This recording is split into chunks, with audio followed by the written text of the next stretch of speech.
Hey guys, how you doing? Welcome to the Plant Spot. So today I want to show off a cute little Hoya that I bought as a two-leaf one node cutting. We're gonna show an update that we did. I think it was about 5 months ago. We'll put a link to that video and maybe he'll take out a section so you could see just how tiny she was. This was one of those plants that I bought as a cutting and I didn't think it was gonna make it. So if you like this type of content, stick around.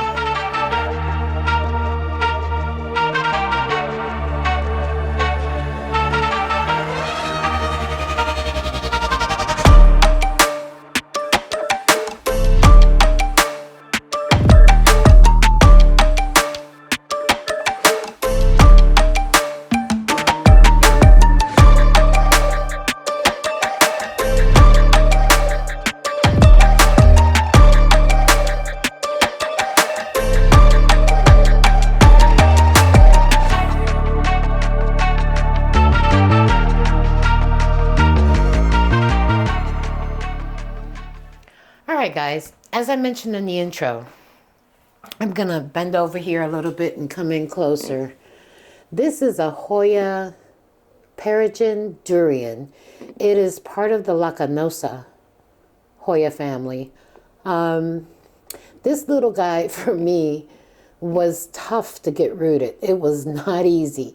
She came as a little two-leaf cutting, and my goodness, I've struggled with some plants in the past, but this one, I have to admit, was a challenge. So we'll go over some general information that I've written down here, and then I'll tell you my experience with this plant. So a little bit of research. I found that this plant is native to South Asia and Australia. It's named after a waterfall in Malaysia. And online it says that when it blooms, the blooms smell like cinnamon. They tell you online that it likes bright and direct light, but that has not been my experience, and I'll tell you why in a moment. For this particular plant, I let it dry out a little bit more than I typically do my Hoyas. You see her in this little cup. She was actually in something that was half this size. I repotted her into this maybe about a month ago. So she lives in this little cup inside of this larger cup. And when I water her, I let the water come up to about that line and I let her soak that up. You obviously won't be able to see that line, but you know how cups have the little lip right here. So when I water her, I let what she drains sit up until that little line because I know she will soak the rest of that water up. I have her potted in the mix that I like to use, except with her, because I don't water her as often, she has a little bit more of the cocoa coir because it'll stay moist more often. And I like to let her dry out. So that's the reason I have her potted that way. It seems to be working for me. Online, it tells you that this plant likes 65 to 70 degrees as far as the temperature in the house, which is regular household temperature. You know, typically we're comfortable around that range. In my experience for this particular plant, I find that it does enjoy higher humidity. I have not, since I bought her as a little cutting, she has not lived outside of the cabinet. So I don't know if this is one that you can acclimate to just, regular home humidity. For me, as I said, it's been a challenge, and currently she lives in this. She started out in my propagation cabinet, and once I saw that she actually had taken, I took her out and put her over here. So she's always lived in the cabinet. She's never been just in ambient humidity. I fertilize this plant just like I do all my others she gets watered all the time with fertilizer. So yeah, there's no difference there. As far as propagation, they say you could propagate it from stem cutting. I'm here to tell you that that's not easy to do. She doesn't root quickly and she will freak you out. She's not exactly an inexpensive Hoya. A small cutting can range you about $10, maybe even more, depending who and where you get it from. I actually purchased this one on Etsy. I want to say it's got to be over a year now, and this is all I have to show for her, which is, in my opinion, great considering where I'm coming from. And as far as pests, like all plants, Hoyas are really susceptible to mealybugs. Let me knock on wood. I have not experienced that on this particular plant. And yes, she is toxic.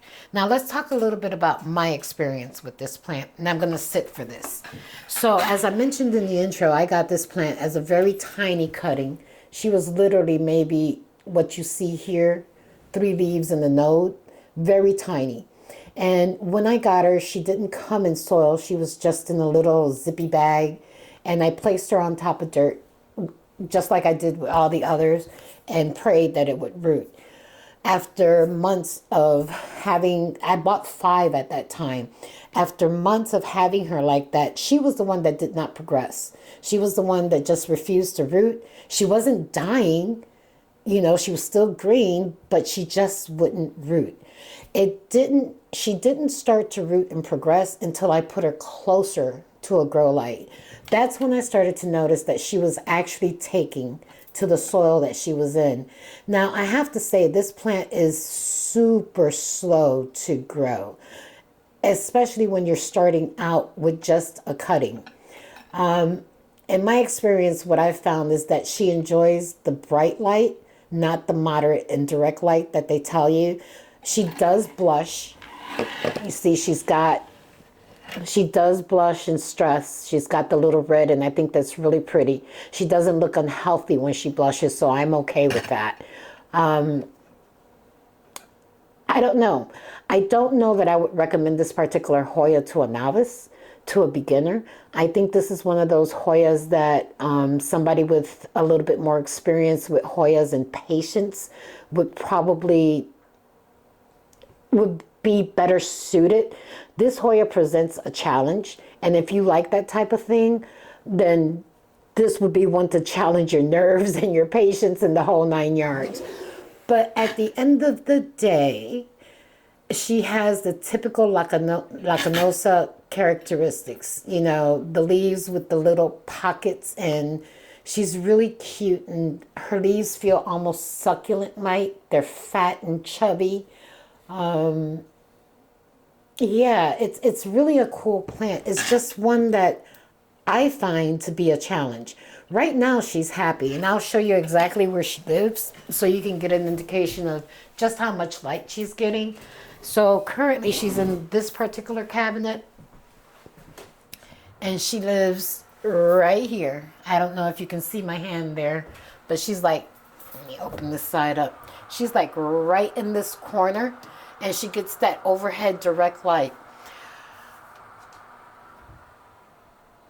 This cabinet, for the most part, stays around 60-65% humidity, and the temperature in there is about 76 degrees, which falls in line more or less about what you hear online. I actually love this little plant. I think it's adorable. But again, would I recommend it for a beginner? Absolutely not. I think this is one of those plants that you have to have a whole lot of patience with. Yeah, patience is key. Because like I said, at one point I thought I was going to lose it. But yeah, she's progressing. She's tiny. I think she's cute. And tiny at the moment is good for me because obviously, as they get bigger, you have to find different places to put them in. So with her slow growth and the tiny leaves and things of that nature, she's a perfect addition to my collection. So again, this is the Hoya Perangin Durial, and she's part of the Lacanosa family. Yeah, this is one that'll give you a run for your money.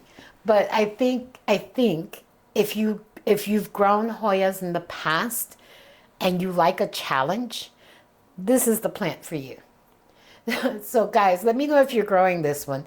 Do you have one did you get yours as a cutting, or did you actually find a little plant that was already rooted? Because I think in the experience that I've had with this one, I would have been better off if I had found one that was at least partially rooted rather than starting from a cutting and trying to root it. I think that was where my challenge was.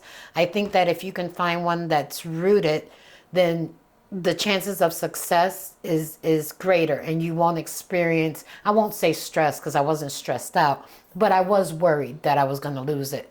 So I'd love to hear, if you're growing this one, what your experience was with it.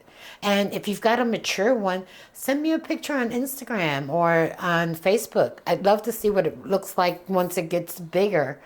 You know, it's really cute. Just a challenge.